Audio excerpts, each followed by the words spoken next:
One of the biggest tipping points in my business was a long time ago, and it was when I went from marketing to one to marketing to many. People think there's kind of this home court advantage to, being early to market. I'm here to tell you that the bad far outweighs the good of being first to market. You can always tell who the pioneers are because they're the ones with the arrows in their back, and that was certainly us. We were way too early. We did virtual assistant services for entrepreneurs. All entrepreneurs needed us, but none of them wanted us because they didn't know we existed. You have to educate the market to let them know that they want you. Exactly. And so that's what we did. Early on, we adopted an educational model. I started writing books. We started creating info products, started doing webinars. I started speaking on stages all over the globe, and we began educating our prospects, turning them into clients. And that was by far the biggest tipping point in our business, for sure. Because if you can go from marketing to one to marketing to many, it's monstrous for your business.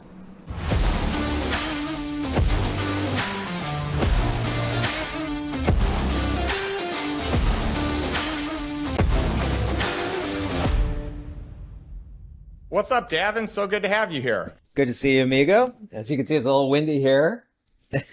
But it's a gorgeous view. For those of you that are, watching this and not listening, we've got a gorgeous Puerto Rican marina out behind you, which is, basically a few steps from your back door. That's right. So we're coming to you today from Puerto Rico, and I figured I'd open here, but it is raining, or it's going to rain, and it's windy. So I'm going to go in my office, but I figured because we're talking about Puerto Rico today and all kinds of cool stuff, I thought it'd be cool to start in Puerto Rico. Yeah, I think that's awesome. Well, it's gorgeous that you have that view and that you can just pop right out and there you are. Yeah. And now, by the way, we've got quite the background with like some record, it looks like some cool records, maybe some record breakers. Yeah, in my former life, I produced music and television for almost 15 years. So I had a very good run there. It's funny, you never really know what impact you have on anybody. I'll tell you guys something kind of cool. So I'm sure your listeners and viewers know Russel Brunson. And Russell and I, we go so far back, like back to when we were both just hustling.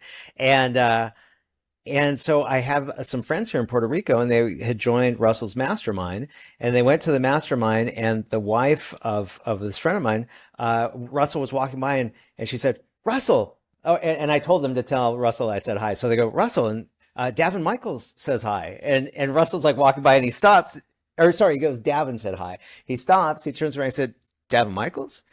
And she said, "Yeah." He said, "Let me tell you something kind of interesting. I've known Daven forever, and he's always had that kind of wall of gold and platinum records." He goes, "That's what inspired me to create the Comma Awards." And I never even knew that. Cool. It's super cool, and I never even knew that. Russell never told me. So you never know what impact you're going to have. Well, I love your background, and it is inspirational. It cool. Kind of, whenever I hear the Comma Club, it always reminds me of the Silicon Valley episode, Trace Commas, which is quite hysterical. I'm trying to remember that one. The character that plays the billionaire is just so funny, and it's so traumatic about when he's a billionaire, when he loses that third comma, and now life's over. Oh, yes, I remember he's that. Only worth $950 million. Yes, that's a great episode. It's a great episode. Good. Yeah. Well, I'm excited to kind of chronicle your journey because you started very young as an entrepreneur. You've started, founded, and sold many businesses, and you've also had a lot of like reiterations of yourself and how you're showing up in the world. And so I think it'd be fun to tell your story, but also through the lens of like, hey, how can we help people who are maybe on the corporate side wanting to move to the entrepreneurship side, or people that are entrepreneurs looking to scale? Or what I think you've done beautifully is be an entrepreneur that has removed himself from the business, but the business still scales at a high level. Yeah, no, I appreciate that. Absolutely. So, I used to think I had this remarkable story until I started speaking all over the globe to entrepreneurs, just like everyone watching. And I find that all entrepreneurs have like an incredible story, right? It's an entrepreneur story, but mine is certainly an entrepreneur story. Started my business at 15. I was in the clothing business. I was designing clothing for music groups, and none of my groups had anything going on. They were all broke. I didn't know what the heck I was doing. But an amazing thing happened. A short while after we opened for business, MTV came on the air, changed the face of music, changed my life. I was working with these bands that had nothing going on. Within about 90 days, most of my bands had record deals. Within a year, they're selling millions of albums, and we rode that wave. And it was an incredible ride, especially at such a young age. And I remember, we had our first big event, 600 people at that event. And then I travel with the groups. Then we had 1,000, 2,500, 5,000, 10,000, 25,000, 50,000 people in stadiums. It was mind boggling. And I was designing clothing for all the biggest bands of the 80s and 90s. That was my first company. Then I started a telecommunications company, had a really amazing exit at a very young age that changed my life. Sold to another company that was public, but took back some stock in that deal. And that was awesome. And by the way, actually the structuring of that deal was unique because you got paid out some cash, but then you got to roll forward some of it in stock, and then that company got bought by a public company, right? How do you know this story? I don't know if we've talked about it or if Okay. I just have Great memory. I have a knack for remembering all kinds of interesting details about people. Great memory because it's so long ago. So yes, that's what happened. So it's a really cool story, and I think there's a lot to be gleaned from it. So I'll kind of share the short version. So when I went to sell my company, I was in the paging business, and you think of pagers. I mean, they're gone, right? It's an example of a technology that tech age, right? But back in the day, that was the cell phones of the time. Everybody had a pager, and we had a paging network, and cell phones were coming out. They were about a year out, maybe a year or two out. I knew it was the end of the paging business. Now, in our industry, the people in the industry thought that we would just sell more pagers because initially it was 50 cents a minute for your cell phone. And so you would page your friends and then they'd call you back. But I knew eventually the bottom would fall out from the market and there'd be no pagers. So I knew I had to sell my company, and I knew that I had about a year window, and I hired a business broker, and we didn't have a lot of success. But then eventually, all of a sudden, one of my suitors just reached out to me and wanted to do the deal, and I thought it was fishy that for a year we chased him, but all of a sudden now he wanted to do the deal, and he had a public company. It was small by public standards, but big by private standards. And all of a sudden, he was interested in buying. Excuse me. And so we sat down to hammer out a deal at a Winchell's donut shop because he liked donuts. And I told him what my number was. He said, I'm not going to give you that kind of money. And I said, no. I said, I think you can. I said, why don't you give me some cash and a note, and I'll take some stock back in your company. And he said, well, I could do that deal. And because it was a paper deal for him, it was, kind of buy now, pay later. And I said, great, let's do the deal. And then we hammered out the deal in 45 minutes on a Winchell's napkin. And the deal was done. And so in the end, he gave me cash, note, some stock, and he gave me two of his 42 classic cars. He gave me a 1958 pink Cadillac and a 1965 Mustang convertible with pony interior. And the deal was done. We went through the escrow and this, that, but it happened.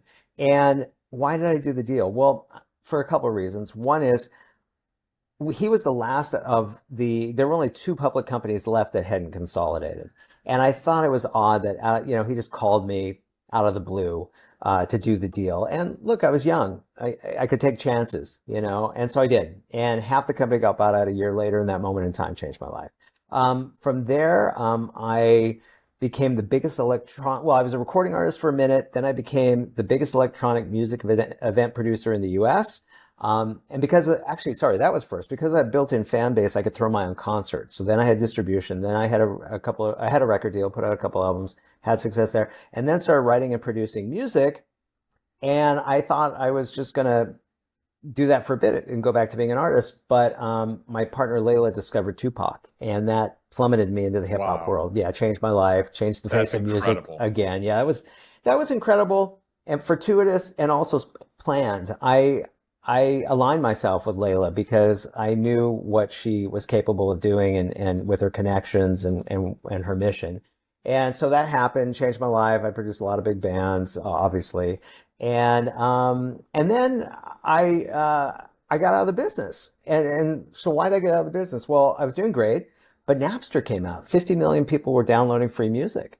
And I saw the writing on the wall, especially when a Tupac record that we were working on came out on the streets before it came out with the record label. And that really threatened all of us. It was bad. So I bounced. I didn't know what to do, but I knew how to produce. I was like, well, maybe I could produce television. And this was at the beginning of reality television. So I hired a team. Unbeknownst to them, they taught me how to produce television.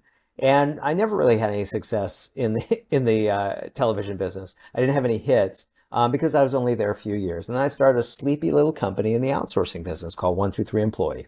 And I would love to say it was a rapid growth company, but it wasn't. I spent 15 hard years building that company, but it was a blast. And what I, if there's a couple of things that I can do uniquely or well, one is I'm very good at leading people. And two, um, and I can't take the credit for this. It was really my partner Bijal that got me into this, but I learned that I could bring my personality into my business. And so I was an entertainer. So I started speaking and teaching, and that took me to 51 countries all over the globe. And it was great. And that allowed me to get that entertainment out of me. And so I have recently had a merger and have moved on from 123, but they kept me on as CEO. And so I still handle some day to day there. But today I'm on the board of several companies. I'm really focused on the things I'm passionate about, a lot of cool philanthropic projects. And yeah, and that's where I'm at today. Well, it's incredible. And, it's interesting because you've had a few different seasons of life, a few different iterations Several. as an entrepreneur. Yeah. And I'm curious if you feel like any are more meaningful than the others or any were bigger leaps than the others. Like sometimes you feel like the first time it's like, whoa, this is incredible. But also, sometimes it's the bigger dollar amount. Sometimes it's the one that gives you a second bite at the apple. I'm curious kind of how you look at it. Yeah, that's an excellent question. So had a couple of good exits in my lifetime. And those, of course, are game changers, right? Some people will work in a business forever, making minuscule profits, and then they'll have a payday, right? When you have an exit. And I was able to do well with my businesses I had big exits on, but of course the exits were the leapfrogs, right? They kind of change everything. And so, yes, those had the biggest impact on me, probably personally and financially. Um, the biggest tipping point in my business was when I became a New York Times bestseller. That really was a leapfrog, if you will. And then I have to say, the two businesses that I learned the most from, and maybe it's even three. So one was entertainment. Ty Lopez said something to me several years ago, and love or hate Ty. A lot of people hate Ty. All that means is he's very big. The more hate, if you don't have haters, nobody knows who you are, right? And so Ty's got a lot of haters, and that's because he has a huge audience. And Ty is actually a neighbor here in Puerto Rico, and I actually really like Ty. I think he's one of the brightest people I've ever met. And and Ty said something years ago. He said, if you're an educator, you're already out of business. You don't realize it. You're already done. You have to educate, right? Especially now. And so entertainment is something that is just in my blood. It came by osmosis from when I was in the music business. And so that has certainly been beneficial for me in everything I do. And then, you may spank me out there for this, but I have to say, probably the greatest thing I ever learned in business was lessons I learned from MLM. And Mm. over the years, I did a few MLMs, and I did really, really well in them. Yeah, I wouldn't say I'm an MLMer at all, but I did have some very good experiences. And boy, I learned so much there. How to lead people, how to inspire people. A lot of people don't have success initially, so you got to keep them in there until they do have some success, and that's a big deal. A lot of those leadership skills, all the personal development stuff I learned in the early days in network marketing. So those were very valuable. And then also being a public speaker, only about 5% of the world feels comfortable speaking publicly, but there are so many diamonds in speaking publicly. I mean, it builds a brand. It's incredibly enjoyable. You get paid to travel. If that's your thing, it's like it's a blessing. I mean, I would do it for free. The fact that I get paid for it is just remarkable. And I think this is an important aspect to share with everyone. So one of the biggest tipping points in my business was a long time ago, and it was when I went from marketing to one to marketing to many. And Justin, you can relate to this because you only market to many, Okay. In the early days, we always marketed one to one. And of course, info marketing is a much bigger audience today. Many more people do this. I was a pioneer in info marketing. Um, but so many businesses market one to one. But we made a shift in our business many decades ago. Um, and actually, let me back up for a second and tell you how this happened, because there's another insight within an insight here. I love it. Okay, cool. So when I started 123 Employee, we were way too early to market. We were first to market. We were literally, there were two companies out there. One died and it was us, and that was it. And, people think there's a kind of this home court advantage to, being early to market. I'm here to tell you that the bad far outweighs the good of being first to market. You can always tell who the pioneers are because they're the ones with the arrows in their back. And that was certainly us. We were way too early. We initially were in the business. We did virtual assistant services for entrepreneurs. We later grew into larger enterprise clients.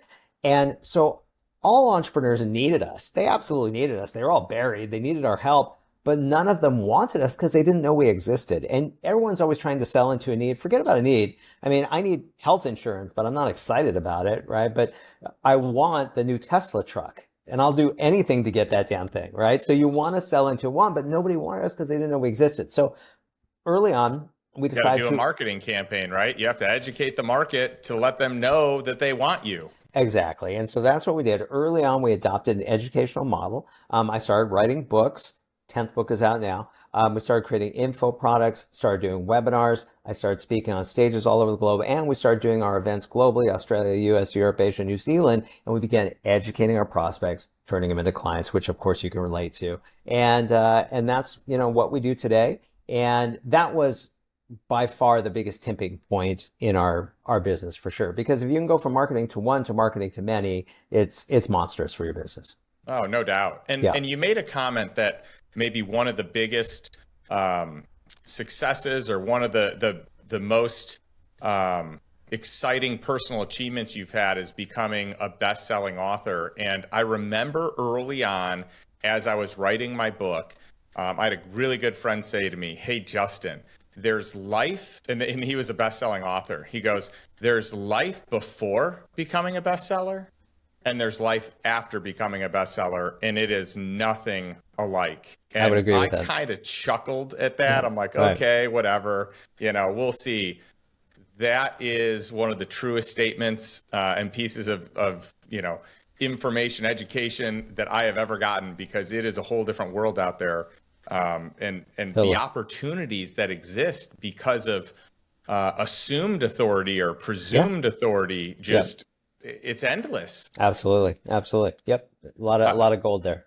I mean, I even tell people you can write a book. The book doesn't even have to be good. Most people won't make it to the end of your book, and a lot won't even ever open it, right? But they'll call you. They'll go to your website, right? They'll buy your stuff. Yeah, there's no doubt. Yeah. Now, one of the cool things about you, though, is you said, "Hey, I'm going to be an early adopter with Puerto Rico." And I'd love to talk about this, because having some exits while in Puerto Rico has been massively beneficial for you from a tax saving standpoint. The amount of money you've been able to save legally is astronomical compared to if you had still lived in the States or in the continental U.S. Yeah, I was excited to kind of share this with your audience, because you're all about, having passive invest, being the lifestyle investor, right? Having passive investments that support your lifestyle. And if you're not quite at that point, you've got some money, you're investing, but it's not enough to, get you free, if you will. One option is you move to a place like Puerto Rico, which is the last tax haven for U.S. citizens. And now your tax drops dramatically, and then it could work. Like, I'll give you an example. I have some dear friends that I moved out here. I moved a lot of people out here. I have a dear friend that I moved out here, and they make a lot of money, but they didn't feel like it was enough to retire. But they moved here, and they're like, okay, now we can retire. I mean, it's so cool. So let's unpack that.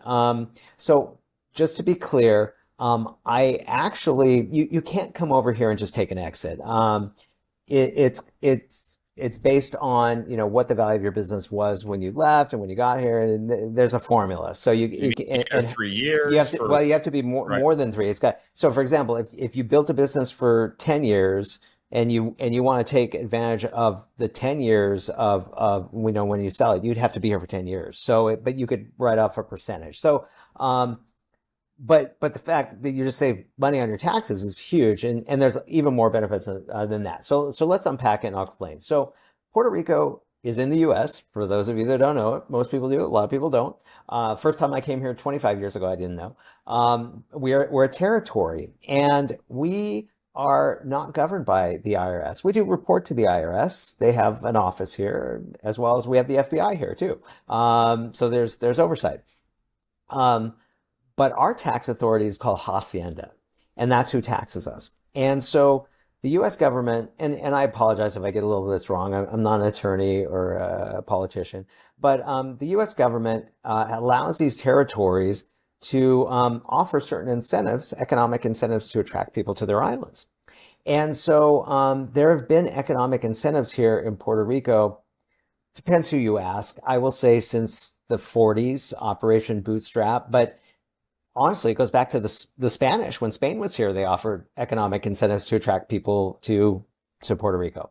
But anyways, if you are a U.S. citizen and you jump through the legal hoops, you make Puerto Rico your home. You have to live here. You have to be here at least half the year. There's some exceptions to that, by the way, which I can share. But if you make Puerto Rico your home, you're a bona fide resident, then your federal income tax is 4%. Okay, and I'm massive. I'm not talking about state tax. I'm talking federal income tax. So you might be in a 43% bracket. Now it's 10 times less, 4%. So that's number one. Your personal capital gains, 0%. Okay, so if you're a lifestyle investor and you're living off of your investments, not paying tax, you're getting a 20% bump right away. If you're involved in something that's short-term gains like trading, then you're getting a 40% bump right away. That is huge. And then lastly, you're not taxed on dividends. So, you might be here and you might pay yourself, let's say a few $100,000 paycheck. You're going to pay regular taxes on that, just like you would in the States. But then if you had a phenomenal year and you've got $1 million of profits, you could pay yourself out as a dividend, and that would be tax-free. Wow. So it's pretty cool. It's incredible. It's incredible. Now, there's some even bigger benefits, in my opinion. First of all, I think the biggest benefit that nobody talks about is the deal flow, okay? Because now you're hanging out with, first of all, and by the way, there's not a lot of us here. I want to say maybe 7,000 on the island. Okay. That's it, out of a population of a few million, just shy of a few million. We have one of our mastermind members and dear friend of mine, Asim Hafiz, that lives out there and is going through the program. Has been there 3 years, and I think I know him. I think he's in my San Juan Social Club. I think so, because I connected you guys early on. Yes. Yeah, cool cat. Yeah, he's awesome. His awesome. Company has taken off. I mean, he's doing some cool stuff. What does he do? What's his business? He's in solar. Well, he's in a lot of different things, but his solar company's really taken off. So I'll have to talk to him about that. I'll have to get him on the podcast and have him share his story. But that's awesome. Yeah, he's doing great. That's cool. So, and the tax, I'm sure, helps. So, that's right. So, but the even bigger benefit, though, that nobody really talks about is the deal flow, because it attracts very ultra high net worth people who have a lot going on, really out of the box thinkers. Also, they're pioneers. You have to be a pioneer to pick up and just move to Puerto Rico, right? And so as a result, it's incredible. So when I moved here, I knew a couple billionaires barely. Had you asked them my name, they might have remembered it. But now I've got 20 on speed dial, and we go jet skiing together all the time, And from that, I mean, the deals I do now are much, much bigger deals. I think much, much bigger. It's just a whole different ball game. And I love it. So that's a huge benefit. Another benefit is, by the way, just to pause you real quick. Yeah. There is no better investment than doing what it takes, finding what you need to do to get around people playing the game of business and life and wealth creation at a higher level than you, so that you can learn vicariously through them. So your mindset can be impacted by them, even passively. It will be impacted just hanging around, hearing the conversations. I mean, to me, there's no single thing that someone can do that is better than investing in their peer group, investing in the intentionality with who they spend time with.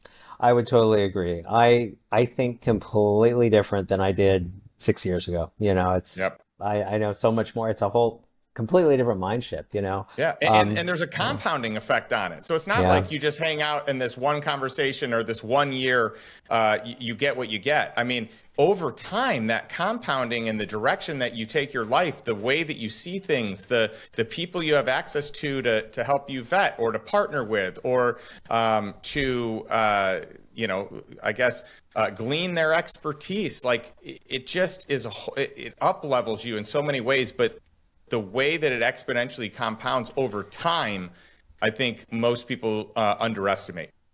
yeah. I totally agree 100%, and that's certainly been my experience. So some of the other benefits of being here, um, it's beautiful. I mean, Puerto Rico is gorgeous. It's a tropical island, but if you haven't been here before, don't think that it's like, hey, man, welcome to Labadee. It's not like that. I mean, you can find your STK Steakhouse. All your favorite chains are here. Morton's is packed. I mean, you're in the U.S. Kind of Miami-ish, but at the same time, you're also on a tropical island. It's beautiful. The weather here is great all year long. Yes, we do have a hurricane season, of course. Yes, a once in 100-year hurricane decimated Puerto Rico about 5 or 6 years ago, but that's not the norm. Um, and the weather is amazing. So I'd always thought that, we used to live in California where we were paying an egregious amount of tax. And I thought one day we'd live half the year in California and half the year in Australia, and I'd have summer all year long because I hate cold weather. Um, but I ended up getting it here. We have great weather all year long. It's always warm here. If anything, it gets boring because it's just one type of weather, like perfect. I mean, it can get hot and humid in the summer, but it's perfect. The food is great. The people are lovely. Some of the nicest people I've ever met in my life. They are just the type of people that would give you the shirt off their back. It's really neat. It's really neat. And so yes, there's so many benefits to being here in Puerto Rico. I totally dig it, and I absolutely recommend it. Oh, I love it. Well, Yeah, there's so much. I'll just say at a minimum, it's worth it to go and vacation and do check it extended out. stay and check it out and spend some time. I've had the privilege of spending some good time there, and we share several mutual friends in common. Last time Yeah, I was there, this is years ago now, but I went and hung out with John Lee Dumas at his place, who I know you which know is very he's well. just down the street from me. That's right. That's Yep, right. yep. And so just we had an incredible time just all over the island. We went to, El Junque, and I mean we just checked everything out, and it was a That's cool. blast, and it's such a cool place. So at a Yeah, that minimum, go vacation, go check it out. If you've never been, go. If you haven't been in a while, it is a different place today, for sure. Yeah, for sure. It's really, I mean, you can see how much change has happened over the last 6 years.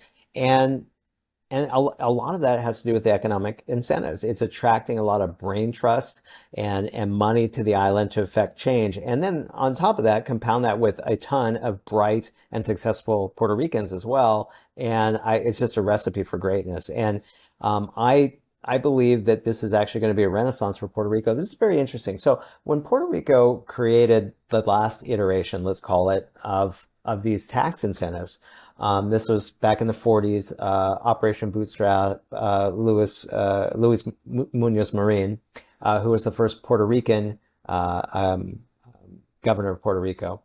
And they created these economic incentives. In the 50s and in the 60s, people came from all over the world to see what Puerto Rico was doing, and they copied it. Leaders from Singapore, Ireland, they went back to their respective countries, and look what they created in Singapore. Like, unbelievable. So we're Yeah, it went awesome. from third world to first world It went to in a like very short period of time. 30 years, became the crown jewel of Asia. Now, Right. now that didn't happen for us. Why didn't it? Like, we were the creator. Remember, I always say you can always tell the pioneers, right? They're the ones with the Yep. arrows on their back. But why didn't that happen for us? A lot of great things did happen for us. Initially, about 140,000 jobs were created from those tax incentives the first time around, or one of the times around, let's call it. The one, it attracted drug manufacturing to the island. And that was huge.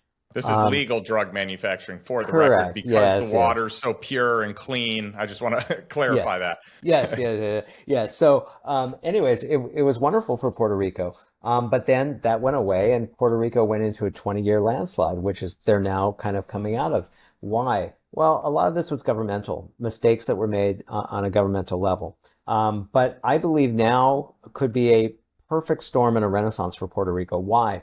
Um, they have new programs in place, great tax incentives. People are taking advantage of them.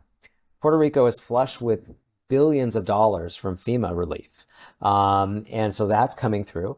Puerto Rico went bankrupt, first really territory or state to go bankrupt, but that has now been settled. And so the day will come when Puerto Rico will have a good credit rating again. So there are just so many great things going on. Matter of fact, they're looking at possibly launching rockets out of Ceiba, Wow.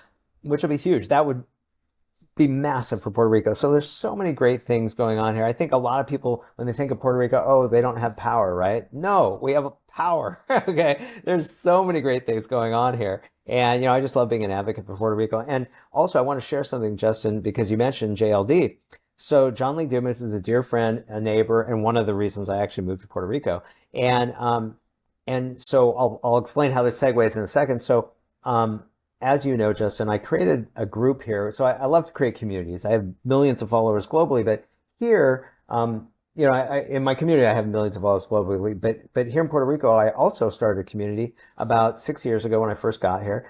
We started doing monthly events across the island. Just do it as a public service. It's nothing I charge for. And I created them because I wanted to bring Puerto Ricans together with New Ricans like me for conversation and dialogue. And then from there, anything's possible. And so fast forward over 5 years later, we have over 1,000 people in the San Juan Social Club. And we do events at curated locations once a month across the island. And a few months ago, as you know, I announced our first ever San Juan Social Club cruise. And that is actually leaving out of San Juan on Virgin. It's for people that live in Puerto Rico and people that are interested in Puerto Rico that want to network, make friends, and learn about all of Puerto Rico's amazing resources and opportunities, like the tax incentives. And there's more, but that's one. And by the way, just so y'all know, there are 70 of these acts that are tax incentives. As a matter of fact, I want to talk about a few of those in a second.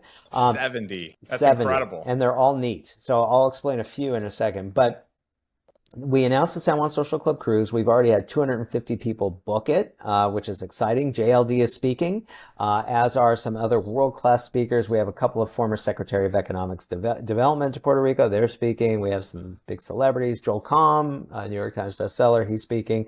John Najarian from CNBC, etc. And can I give out the website? Sure, go for it. Okay, cool. So, and we'll put it in the show notes too, but it's sanjuansocialcruise.com, sanjuansocialcruise.com. You can get information on the cruise. Next one is March 9th through the 16th, but it's annual. So, check us out anytime. I'd love for you to cruise with us. We're on Virgin, hottest cruise line on the seas, and it is just going to be, I'm so excited about it. So let's talk about a few more. Awesome. It is awesome. Matter of fact, Justin, you should come and we should put you on stage. Well, you know what? We can talk about that for a future year for sure. Okay, cool. I know this year will be tough for me, but yes, I think I asked you already. Yes, most certainly. Great. I love the idea of this. Awesome. Now, let's share a few more of the acts so people can hear. Yeah, let's do. Okay, so just to give you an example, first of all, most of you out there, if you're in the U.S., you probably know about OZs or opportunity zones. And opportunity zones are sort of underserved areas, if you will, like depressed areas, where you can go in and buy a property and renovate it. And if you hang on to it for X amount of years, I think it's 10 years to take full advantage, you can defer taxes on that, which is it's a great program. It's not perfect because you have to go into some what can be some dodgy areas, but it's great. I mean, it's built to bring up those areas. Well, let me tell you something crazy. 97% of Puerto Rico is an opportunity zone. And that's not because 97% of Puerto Rico looks like shit. It doesn't. It's beautiful. It's great. And beautiful areas. Believe it or not, the area that I live in, which is, quite upscale, is also an opportunity zone, which is insane. Wow. So, yeah, it's incredible. Now, if you live here, you don't care because you're not paying taxes anyways, right? If you are somebody that has relocated to Puerto Rico.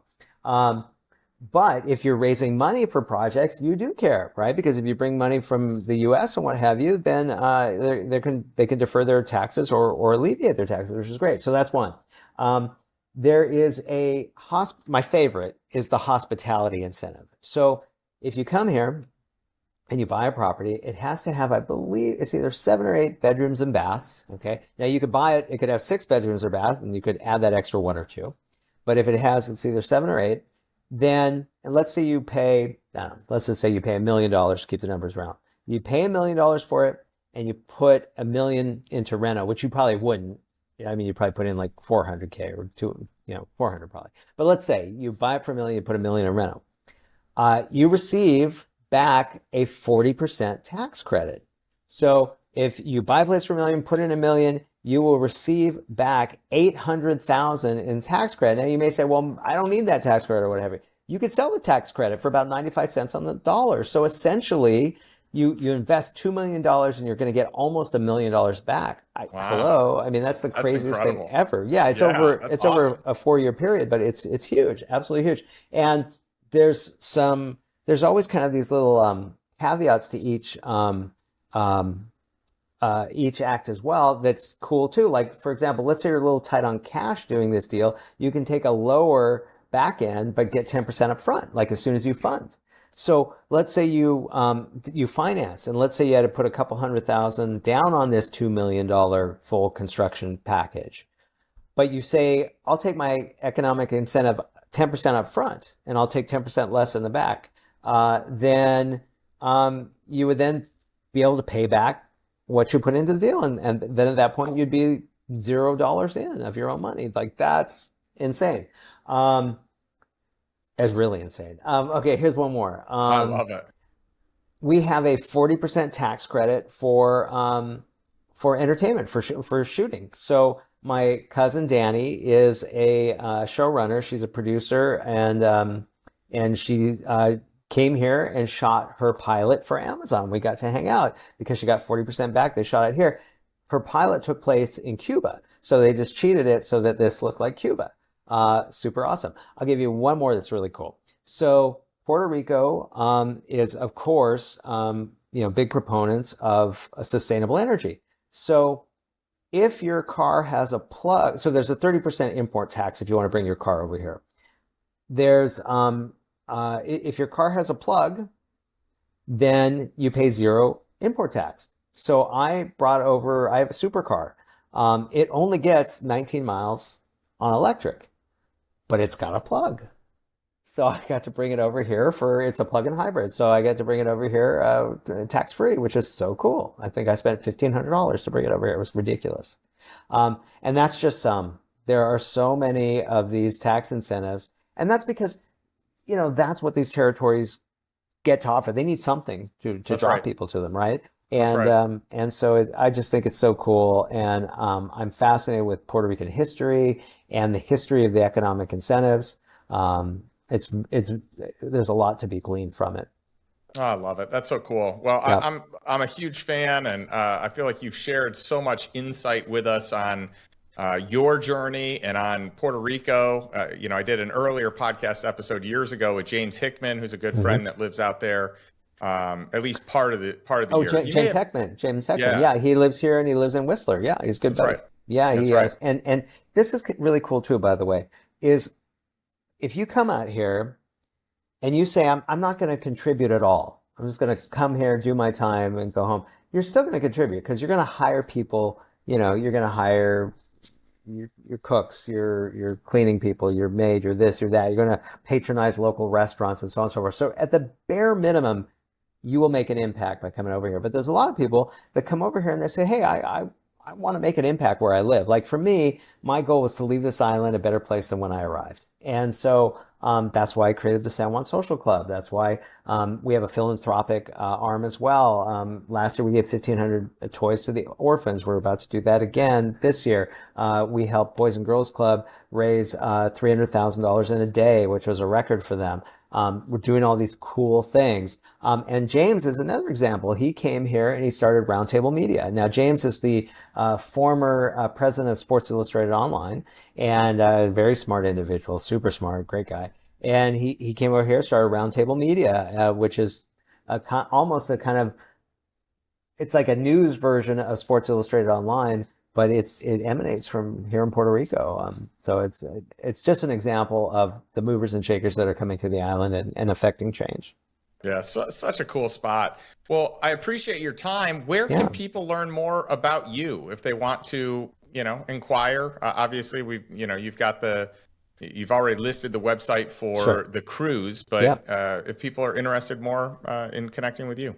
Sure. DavenMichaels.com. That's DavenMichaels.com. And I'm Daven Michaels on everything. So just at Daven Michaels in any social media and you'll find me, except TikTok, where I'm Daven Michaels 1. Somebody scooped me on my name. But otherwise, just Daven Michaels. Oh, I love it. Well, Yeah. so good spending time with you. I'm going Good to seeing you, wrap up our amigo. episode the way I wrap up every episode, which is with a question that I want to ask our audience. So for those of you listening, for those of you watching, my question for you again this week is, what is one step that you can take today towards financial freedom and towards the life that you truly desire, one that's on your terms? So not by default, like most people live and like I did in the past, but by design, with intentionality, being proactive. What does that look like? And what one tangible thing can you take from Daven today? Cool. Thanks, and we'll catch you next week.